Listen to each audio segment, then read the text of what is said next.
हम जीप में बैठे जा रहे थे। जू रात गहरी हो रही थी, सफर दुश्वार होने लगा था। एक तो सड़क पर रोशनी नहीं थी, दूसरे नींद का गलबा होने लगा था। शहनाज पिछली सीट पर सो गई थी, अल्ताफ भी ऊँग रहा था। कभी कभी जीप चलाते हुए मुझे भी ऊँग आ जाती। ये बड़ी खतरनाक बात थी और जीप बेकाबू होकर किसी खड्ड में गिर सकती थी। चुनाचे मैंने यही मुनासिब समझा कि किसी महफूज मकाम पर जीप रोक कर बाकी रात आराम किया जाए। एक जगह बड़ी सड़क में से एक छोटी कच्ची सड़क खेतों और दरख्तों की जानिब निकलती थी। मैंने जीप को उस सड़क पर डाल दिया। ये ऊंची नीची कच्ची सड़क थी और छकड़ों वगैरह के लिए बनाई गई थी। कुछ फासले पर सड़क से हटकर एक जगह रोशनी दिखाई दी। अल्ताफ ने उस तरफ इशारा करके कहा, कोई गाँव लगता है, हमें उस तरफ नहीं जाना चाहिए। मैंने उसकी राय से इत्तेफाक करते हुए कच्ची सड़क से जीप को उतारा और एक जगह आम के घने दरख्त के नीचे खड़ी कर दी। जमीन पर सांप बिच्छू का डर था, इसलिए जीप में ही सोने का फैसला किया। मैंने अल्ताफ से कहा कि आधी रात तक वो सो जाए, मैं पहरा देता हूँ, उसके बाद मैं आराम करूंगा, तुम पहरा देना। चुनाचे अल्ताफ जीप की अगली दोनों सीटों पर टांगे फैलाकर लेट गया।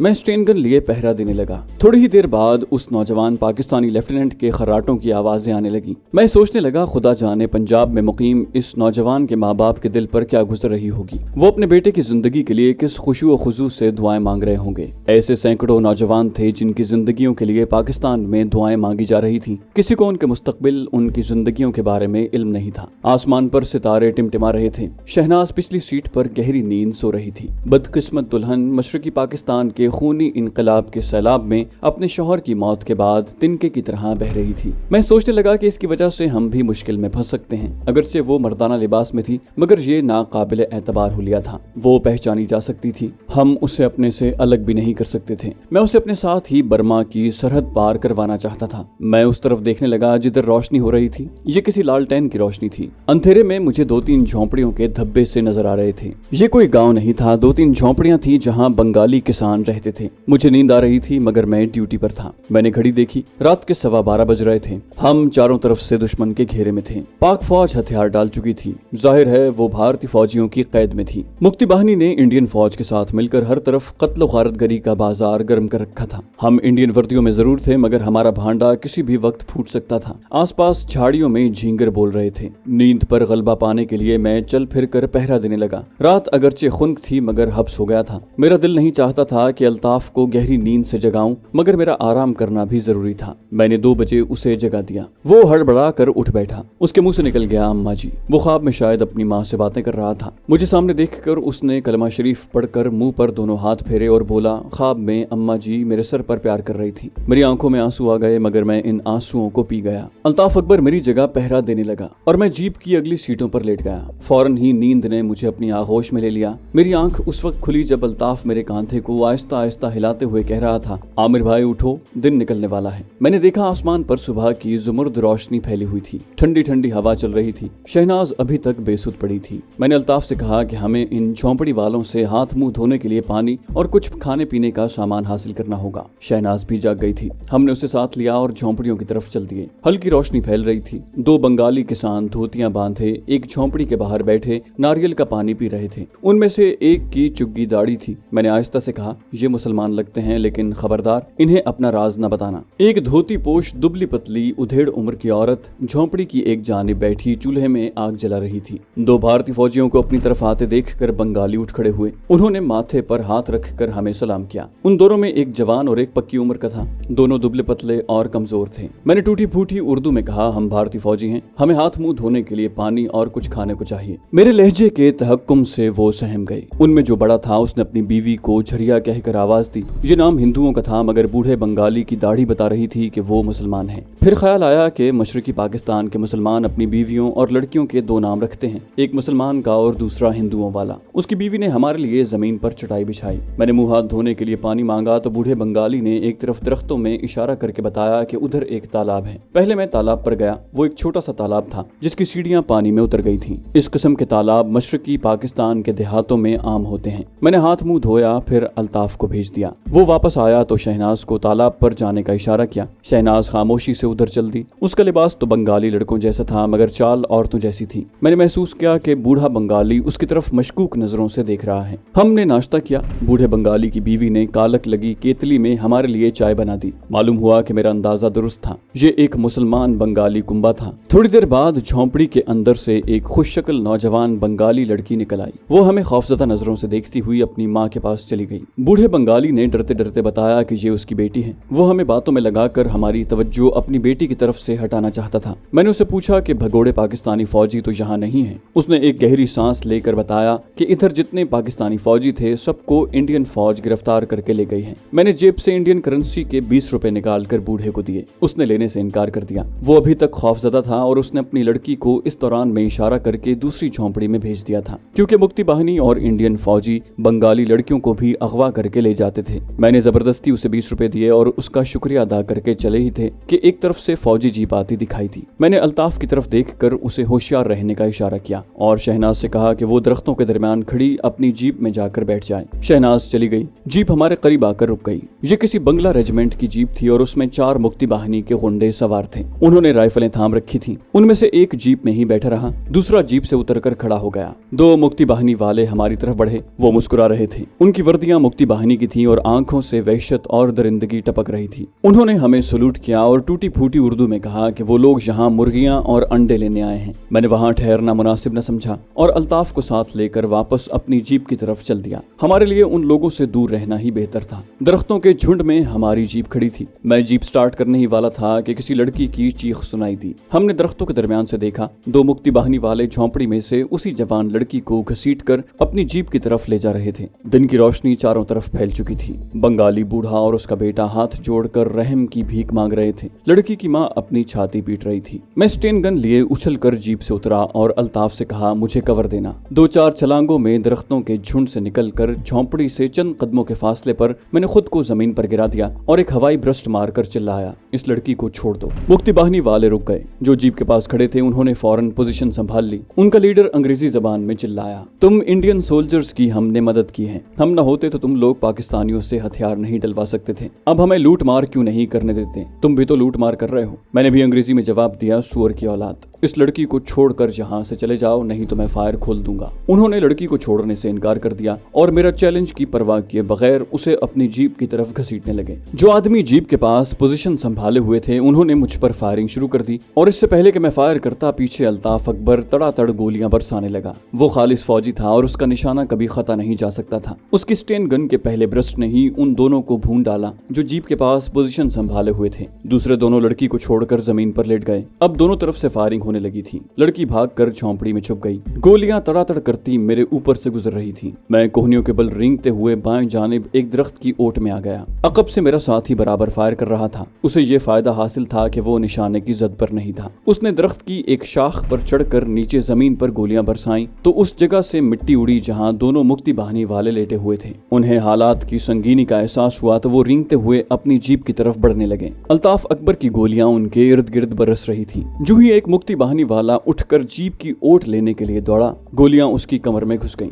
वो चीख मार कर गिर गया। मैंने दूसरे पर ब्रस्ट मारा। चंद सेकंड बाद उसकी लाश भी जमीन पर तड़प रही थी। मैं दौड़कर लाशों के पास गया। अल्ताफ भी मेरे पास आ गया। बंगाली बूढ़ा अपने बेटे के साथ झोंपड़ी से निकल आया। वो हाथ जोड़े हमारा शुक्रिया अदा कर रहा था, लेकिन उसके लहजे में अब भी रहम की दरखास्त थी। उसे अब भी खतरा था कि हम यानी भारतीय फौजी कहीं उसकी लड़की को न ले जाएं। मैंने कुछ बंगला और कुछ उर्दू में बूढ़े से कहा कि वो फिक्र न करे, हम दोनों मुसलमान इंडियन फौजी हैं। इस पर बूढ़े बंगाली की आंखों से टप टप आंसू गिरने लगे और वो मेरे पांव पकड़कर ज़ारो कतार रोने लगा। वो बार बार इस्लाम और मुसलमानों पर टूटने वाले जुल्म का तज़किरा कर रहा था। उसने अपनी बीवी और बेटी को आवाज दी और जोर जोर से कलमा शरीफ पढ़ने लगा। उसकी आंखों से आंसू बह रहे थे। हमने इससे ज्यादा उसे कुछ न बताया कि हम इंडियन फौजी हैं मगर मुसलमान हैं। उस बेचारे को भला क्या मालूम था कि जो भारतीय डिवीजन मशरकी पाकिस्तान पर हमलावर हुए थे उनमें एक भी मुसलमान नहीं था। उस वक्त जरूरी बात यह थी कि लाशों और जीप को वहां से हटाया जाए। हमने चारों लाशों को उठाकर उनकी जीप में पिछली सीट पर डाल दिया, ऊपर घास फूस डालकर उन्हें छुपा दिया, फिर जमीन पर गिरे हुए खून के धब्बों को भी मिटा दिया। जिस जीप में मुक्ति बाहिनी की लाशें पड़ी थीं,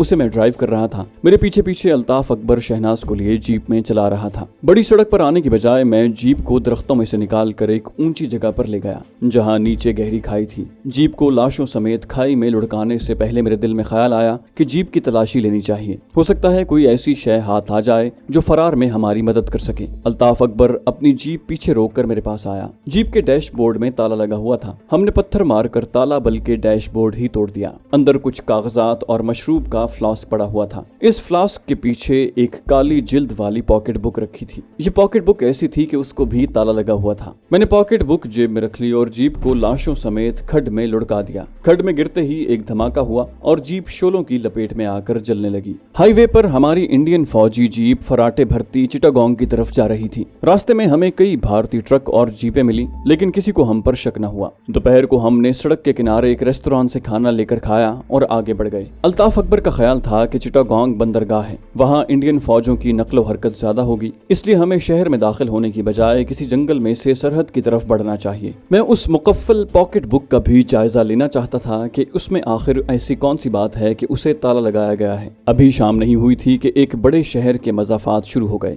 हम बैरूनी इलाके से गुजर रहे थे, जहाँ कई मकानों के जले हुए ढांचे खड़े थे। जाहिर है कि ये गैर बंगालियों के मकानात थे। जगह जगह बांग्लादेशी झंडे लहरा रहे थे। इंडियन फौज के जवान ट्रकों और जीपों में घूम रहे थे। हमारे करीब से एक भारी बख्तरबंद गाड़ी गुजरी जिसमें कुछ सिविलियन कैदी सर झुकाए बैठे हुए थे। अल्ताफ ने कहा, हमें इस शहर से जितनी जल्दी हो सके निकलना चाहिए। मैंने जीप उस सड़क पर डाल दी जो शहर के किनारे से होती हुई हाईवे से जा मिलती थी। ये रंगपुर शहर था। बाद में पता चला कि यहाँ बेशुमार बंगालियों को कत्ल कर दिया गया था। मैं अपने कारोबारी दौरे के सिलसिले में कई बार इस शहर में आया था। मैं शहर में नहीं जाना चाहता था क्योंकि यहाँ के कारोबारी हल्के मुझे जानते थे और इंडियन फौजी वर्दी में भी मुझे पहचान सकते थे। हम हाईवे से दूर ही थे कि देखा सड़क पर भारतीय फौज का एक कैनवॉय रुका हुआ है। जीप को एक ज़ेली सड़क की ढलान पर डाल दिया। यहाँ नशेब में ढुलवान छतों वाली कोठियां और मकान थे जिन पर बांग्लादेशी परचम लहरा रहे थे। अभी सूरज गुरूब नहीं हुआ था। मैं कोई ऐसी जगह तलाश कर रहा था जहां जीप खड़ी करके हाईवे पर इंडियन कैनवॉय के गुजर जाने का इंतजार किया जा सके। छोटी सड़क नशेब में एक टीले के पीछे से घूमकर चढ़ाई की तरफ आ गई। आधे फरलांग की चढ़ाई थी। ऊपर जमीन हमवार हो गई। यहाँ से ये सड़क कोई 2 फरलांग आगे जाकर फिर से हाईवे के साथ मिल जाती थी। यहाँ से भी भारतीय फौज के ट्रक और बख्तरबंद गाड़ियां नजर आ रही थी। मैंने जली हुई कोठी के अकब में जीप खड़ी कर दी। मेरी हिदायत पर अल्ताफ अकबर शहनाज को कोठी के कमरे में छोड़ा आया ताकि वो कुछ देर आराम कर सकें। अब मैंने जीप से वही मुकफ्फल पॉकेट बुक निकाली तो अल्ताफ बोला, आखिर उसे लॉक करने की क्या जरूरत थी। मैंने कहा, आजकल इस किस्म की पॉकेट बुकें आम मिलती हैं, बस फैशन सा बन गया है। मुमकिन है इसके अंदर सिवाय हिसाब किताब के और कुछ ना हो। ये कहकर मैंने पॉकेट बुक का ताला तोड़ दिया। उसकी वर्क गर्दानी की तो पता चला कि अक्सर सफहात खाली पड़े थे। बीच के कई सफहात गूंद लगाकर जोड़ दिए गए थे। उन्हें चाकू से काटा तो दरमियान के दोनों सफहात पर अंग्रेजी जबान में ये तहरीर दर्ज थी, ईस्टर्न कमांड चिटागोंग 15वां बख्तरबंद डिवीजन 8वीं मरहट्टा रेजिमेंट के कर्नल गुप्ता सारथी से मिलो। तुम्हारा खुफिया कोड पाम ऑयल नारोमनी है। तुम दोनों एक दूसरे की शक्ल से नावाकिफ हो। ये कोड तुम्हारी शनाख्त होगी। तुम्हें east Pakistan Dhaka high command की मिलिट्री इंटेलिजेंस के खुफिया कागजात की फाइल हासिल करके कर्नल गुप्ता को पहुंचानी है। आगे तुम्हारा मिशन कर्नल गुप्ता ही तुम्हें बताएगा।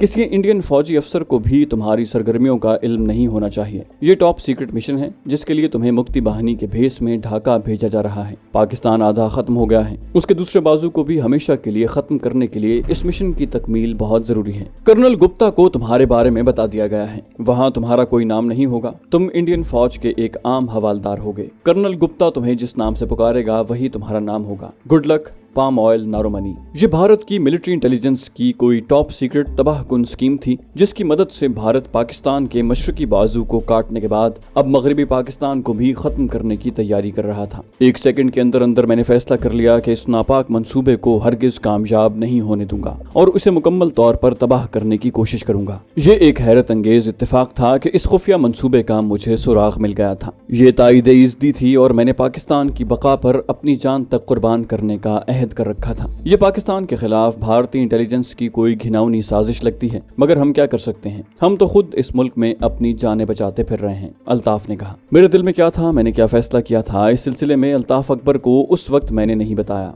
बस उसकी हाँ में हाँ मिला दी और पॉकेट बुक बंद करके जेब में रख ली। मैंने कोड वर्ड याद कर लिया था, पाम ऑयल नारोमनी। अब मेरा हर हालत में चिटागोंग जाना जरूरी था, मगर मैंने अपने अज़ाइम से अल्ताफ अकबर को आगाह नहीं किया। अल्ताफ ने कहा, क्या ख्याल है अगर हम अपने आप को इंडियन आर्मी के हवाले करके कैदी बन जाएं तो जिनीवा कन्वेंशन की रूह से हमारे साथ बुरा सलूक नहीं किया जाएगा और यूं शहनाज भी महफूज हो जाएगी। मैंने अल्ताफ अकबर पर एक खामोश निगाह डाली। उसकी सोच बड़ी नॉर्मल थी। वो अपनी, मेरी और एक बदकिस्मत मुसलमान लड़की की जान बचाना चाहता था, लेकिन वो दो बातों से बेखबर था। पहली बात ये कि जंग में जिनीवा कन्वेंशन जैसे मुआहिदों के पुर्जे उड़ा दिए जाते हैं, और दूसरी ये कि मैं एक कमांडो था जो अपनी जान किसी हालत में भी अपने वतन अजीज पाकिस्तान से ज्यादा कीमती नहीं समझता था। मैंने सिर्फ इतना कहा कि जब वक्त आएगा तो देखा जाएगा, अभी तो हमें चिटागोंग पहुंचने की कोशिश करनी चाहिए। मेरी सारी तवज्जो पाकिस्तान के खिलाफ भारतीय मिलिट्री इंटेलिजेंस के नापाक और घिनौने मिशन की तरफ थी, जिसके जरिए वो पाकिस्तान के बचे हुए टुकड़े को भी सफाई हस्ती से मिटा देना चाहता था। मैंने इस मिशन को अपनी जान की बाजी लगाकर भी नीस्तो नाबूद करने का अज़्म कर लिया। मैं ये जानने के लिए बेताब था कि वो खुफिया मिशन क्या है। इसके लिए जरूरी था कि चिटागोंग पहुंचकर 15वीं डिवीजन की 8वीं मरहट्टा रेजिमेंट के कर्नल गुप्ता सारथी से मुलाकात की जाए। मुक्ति बाहिनी वाला तो जहन्नम वासिल हो चुका था, अब उसकी जगह मैं कोड की मदद से कर्नल गुप्ता से मुलाकात करके इस घिनौने मिशन की तफसील मालूम करना चाहता था। ये खुशकिस्मती थी कि भारतीय इंटेलिजेंस के उस आदमी का रैंक भी हवालदार बताया गया था और मैं भी इंडियन फौज के एक हवालदार की वर्दी में ही था। कुदरत पाकिस्तान को दुश्मनों के नापाक मंसूबों से बचाने के लिए मेरी मदद कर रही थी। मैंने देखा कि दरख्तों के अकब में दूर चिटागोंग ढाका हाईवे साफ हो गई थी। फौज का कैनवॉय गुजर गया था। मैंने अल्ताफ अकबर से कहा कि वो शहनाज को ले आए, हमें अब यहाँ से निकल जाना चाहिए। शहनाज ने गुस्ल कर लिया था और वो कुछ ताज़ा दम लग रही थी। हम अनानास के बाग में से होते हुए बड़ी सड़क पर आ गए। यहाँ सड़क के किनारे ऐसे फौजी मोर्चे देखे जो कुचले हुए थे, लगता था उनके ऊपर से टैंक गुजरे हैं। एक जगह 2 लाशें भी देखी जो झाड़ियों के पास औंधी पड़ी थी। इंडियन कैनवॉय हमसे काफी आगे था। मैंने मसलहतन जीप की रफ्तार कम ही रखी थी। मशरकी पाकिस्तान में अभी बदनज़मी और अफरा तफरी का आलम था। अगरचे पाक फौज ने हथियार डाल दिए थे, लेकिन जनूबी और मशरकी महाजों पर पाक फौज के गयूर जवान अभी तक जंग जारी रखे हुए थे। चुनाचे इस किस्म की फजा में इक्का दुक्का फौजी गाड़ियों की चेकिंग के लिए खुसूसी पोस्ट कहीं भी नहीं थी और हम इस सूरत हाल का पूरा फायदा उठाते हुए मुसलसल आगे बढ़ रहे थे। किसी बड़े शहर में दाखिल होते वक्त मामूली सी चेकिंग का सामना करना पड़ता जो 2-4 लफ्जों और सैल्यूट तक ही महदूद रहती। ढाका से बाहर हालात बहुत मुख्तलिफ थे और जहाँ ज्यादातर बंगाली रेजिमेंटें मसरूफिकार थी, भारतीय फौजियों का इज्तिमा ढाका और चिटागोंग में ज्यादा था। दोपहर को हमने एक कस्बे के बाहर जीप खड़ी करके खाना खाया और दोबारा सफर शुरू कर दिया। शायद थकावट, परेशानी और रत जगह के बायस शहनाज को बुखार हो गया था। एक बंगाली दुकानदार से हमने स्प्रो खरीद कर शहनाज को चाय के साथ 2 गोलियां खिलाईं। मेरा जहन अब सिर्फ भारतीय फौज के पाकिस्तान दुश्मन खुफिया मंसूबे के खिलाफ काम कर रहा था और मेरी ख्वाहिश थी कि शहनाज और अल्ताफ अकबर को किसी महफूज मकाम पर पहुंचाकर खुद अपना कमांडो मिशन शुरू करूं। दूसरा दिन और दूसरी रात सफर करके आखिर हम चिटागोंग पहुंच गए। शहनाज का बुखार और तेज हो गया था और वो पिछली सीट पर पड़ी थी। अल्ताफ ने कहा कि उसे किसी डॉक्टर को दिखाना चाहिए। डॉक्टर को दिखाने का मतलब था कि हमारा राज फाश हो जाता। कम से कम डॉक्टर को ये जरूर मालूम हो जाता कि वो लड़का नहीं बल्कि लड़की है। अगर हम किसी बंगाली मुसलमान डॉक्टर की तरफ रुजू करते तब भी इन हालात में उस पर भरोसा नहीं किया जा सकता था। शहनाज का जिस्म वाकई बुखार में फुनक रहा था। चिटागोंग शहर की हालत भी ढाका से बहुत बेहतर नहीं थी। जगह जगह गैर बंगालियों की दुकानें और मकान टूटे पड़े थे। बाजारों में बंगाली जुलूस निकाले नारे लगाते फिरते थे। यहाँ इंडियन फौज भी काफी तादाद में थी और बंगाली रेजिमेंट के जवान भी मुक्ति बाहिनी ग्रुप के साथ मिलकर गैर बंगालियों के बचे कुचे मकानों को लूट रहे थे। चिटागोंग में रहने वाले तकरीबन सभी गैर बंगालियों को कत्ल कर दिया गया था। कुछ लोग फरार हो चुके थे। किसी गैर बंगाली मुसलमान डॉक्टर के मिलने का सवाल ही पैदा नहीं होता था। शहनाज की हालत बिगड़ती जा रही थी। उसने बुखार में शिद्दत के बायस बड़बड़ाना शुरू कर दिया था। वो बार बार अपने शहीद खामद को पुकारती थी। ये बात हमारे लिए बेहद खतरनाक साबित हो सकती थी। मैं जीप को शहर के गुंजान इलाके से निकालकर अहमद बाजार में से होता हुआ मजाफात की तरफ ले गया ताकि मुक्ति बाहिनी और इंडियन फौजियों की नजरों से दूर रहा जा सके। रास्ते में मेरी नजर इंडियन फौज की एक एम्बुलेंस पर पड़ी जो अहमद बाजार के कोने पर एक इमारत के सामने खड़ी थी। मैंने शहनाज को एक दरख्त के नीचे अल्ताफ अकबर के पास छोड़ा और खुद जीप लेकर एम्बुलेंस की तरफ चला गया। ये भारत की मेडिकल कोर की एम्बुलेंस थी और वहाँ एक गोदाम से 3-4 भारतीय फौजी दवाइयों के बक्स निकाल कर गाड़ी में भर रहे थे। मैं जीप खड़ी करके उनके पास गया तो सिपाहियों ने मुझे सलूट किया। मैंने सलूट का जवाब देते हुए कहा, जवानों, तुम्हारे पास कोई बुखार शुखार की दवा है तो दे दो, हमारा एक ग्राई बीमार हो गया है। उन फौजियों में एक हवालदार भी था। उसने मुस्कुराकर कहा, सर हमारे पास तो पेटेंट दवाएं हैं, आप यूनिट डिस्पेंसरी क्यों नहीं चले जाते, वहाँ डॉक्टर रमेश मौजूद हैं। मैंने कहा, इसकी क्या जरूरत है, मामूली बुखार है, कोई पेटेंट दवाई सप्लाई कर दो। ये चूंकि मेडिकल कोर के आदमी थे इसलिए उन्हें बुखार, नज़ला और जुकाम वगैरह की दवाइयों का बखूबी इल्म था। उन्होंने मुझे एक छोटी सी डिबिया दी जिसमें कुछ कैप्सूल थे। सर अभी एक कैप्सूल अपने गिराई को दे दें, भगवान की दया से बुखार फौरन उतर जाएगा। मैंने जीप में बैठते हुए पूछा, ओए जवान, इधर 8वीं मरहट्टा रेजिमेंट का हेडक्वार्टर किधर है? भारतीय सिपाहियों ने कदरे हैरानी से मेरी तरफ देखा। हवालदार बोला, सर हम सब 8वीं मरहट्टा रेजिमेंट के जवान हैं। आपको मालूम नहीं सर कि यहाँ सिर्फ 8वीं मरहट्टा रेजिमेंट ही डिप्लॉय है। आपकी रेजिमेंट कौन सी है? मैंने अपनी घबराहट पर काबू पाते हुए कहा, ठीक है जवान, हम तुम्हारा चेकिंग कर रहा था। तुमको मालूम है इधर दुश्मन लोग भी हमारी वर्दी में फिरता है। ओके जवान, अपना काम करो। मैं जीप स्टार्ट करके तेज रफ्तारी से आगे निकल गया। ये एक बलाए नागहानी ही थी। उस मरहट्टा रेजिमेंट का मतलब था कि चिटागोंग में 15वीं बख्तरबंद डिवीजन की 8वीं मरहट्टा रेजिमेंट काम कर रही थी। यहाँ से कर्नल गुप्ता सारथी के बारे में मालूमात हासिल करना कोई दुश्वार काम नहीं था। मैंने अल्ताफ अकबर को कुछ नहीं बताया। शहनाज को कैप्सूल खिला दिया, उसे जीप की पिछली सीट पर लिटाकर ऊपर कंबल डाल दिया। उस वक्त हमारा सबसे अहम मसला किसी ऐसी जगह की तलाश थी जहां हम रात बसर कर सकें। हम किसी इंडियन फौजी बैरक में तो जा नहीं सकते थे। अल्ताफ ने कहा, मेरा ख्याल है हमें यहाँ से कॉक्स बाजार की तरफ निकल जाना चाहिए, वहां से हम किसी तरह सरहद पार करके बर्मा में दाखिल हो सकते हैं। लेकिन मेरा प्रोग्राम तब्दील हो चुका था। पाकिस्तान के खिलाफ खतरनाक तरीन भारतीय मंसूबे का इंकशाफ होने के बाद मैं उस वक्त वतन अजीज की सरजमीन पर कदम रखना चाहता था जब तक इस नापाक मंसूबे को खाक में न मिला देता। लेकिन उससे पहले अल्ताफ अकबर और शहनाज को किसी महफूज मकाम तक पहुंचा देना चाहता था। मैंने जवाब में कहा, शहनाज को आराम की जरूरत है, जब तक उसका बुखार नहीं उतर जाता हमें कॉक्स बाजार का रुख नहीं करना चाहिए। अल्ताफ अकबर ने सवाल किया कि हम चिटागोंग में कहाँ रह सकते हैं। मेरा ख्याल गैर बंगालियों की छोड़ी हुई कोठियों की तरफ चला गया। चिटागोंग के मज़ाफ़ात में एक टीले पर बरेली के खान मुमताज हुसैन खान की एक कोठी हुआ करती थी। अपने कारोबार के सिलसिले में मैं चिटागोंग जाता तो उनकी कोठी पर जरूर जाया करता था। खान साहब का चिटागोंग में कागज का कारोबार था और वो अपने कुंबे के साथ बड़ी खुशहाली की जिंदगी बसर कर रहे थे। मैंने अल्ताफ को जीप में बिठाया और उस कोठी की तरफ चल दिया।